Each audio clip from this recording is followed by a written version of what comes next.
waxaa maanta soo gaadhay degmada Garadag ee galbeedka gobolka Sanaag agaasimaha guud ee wasaaradda gaadiidka guriyeynta iyo wadooyinka waxaana goobtaasi ku soo dhaweeyay mas'uuliyiinta kala duwan ee degmada Garadag ugu horeyntiina waxa uu uga warbixiyay xaaladaha kala duwan ee ay ku sugan tahay degmada Garadag iyo baahiyaha wadooyinka maayirka degmada Garadag mudane Faarax Aadan waxa loo leeyahay mudane agaasime ku soo dhawow degmada Garadag iyo gobolka Sanaag sida jirta waxa ka jirta baahiyo badan oo dhinaca gaadiidka iyo dhinaca wadooyinka way jiraan warbixino badan kale wad ka heli doontaa aad baan kugu soo dhaweynaynaa waxaan rajaynaynaa in baahiyaha gaadiidka ee heer degmo iyo kuwa heer gobolba wax la kala qaban doono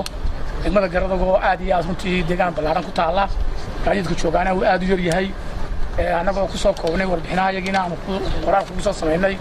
waxaan mudane agaasime ka codsanaynaa oo kale isna waxa dhinaciisa ka mahad celiyay soo dhaweynta loo sameeyay agaasimaha guud ee wasaaradda gaadiidka Somaliland sidoo kalena waxa uu carabaabay ujeedka sudcaalkiisa farax aad u qiimo leh nagu soo dhaweeyay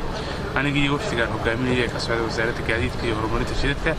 waa mid kamid ah insha Allah safaradii aan ku marinay gobolada bari ee Jamhuuriyadda Somaliland ugu koogelnay xaaladda gaadiidka iyo shaqada qaranka loo hayo iyo soo furidda xafiisyada cusub ee wasaaradda gaadiidka ku yeelanaysay dhammaan gobolada Jamhuuriyadda Somaliland aad iyo aad baan runtii maayirka ugu mahadcelinayaa waan ku sii socon doonaa safarkayga degmada Xeerikaabo iyo Ceylafiin baan tegi doonaa ilaa degmada Maydh waan ka soo furi doonaa xafiiskii waaxda badda aad iyo aad baan maayirka mar labaad iyo mar saddexaad ugu mahadcelinayaa waxaan leeyahay maayir degmada Garadag runtii waa degmo muhiim ah dad badan ku nool yihiin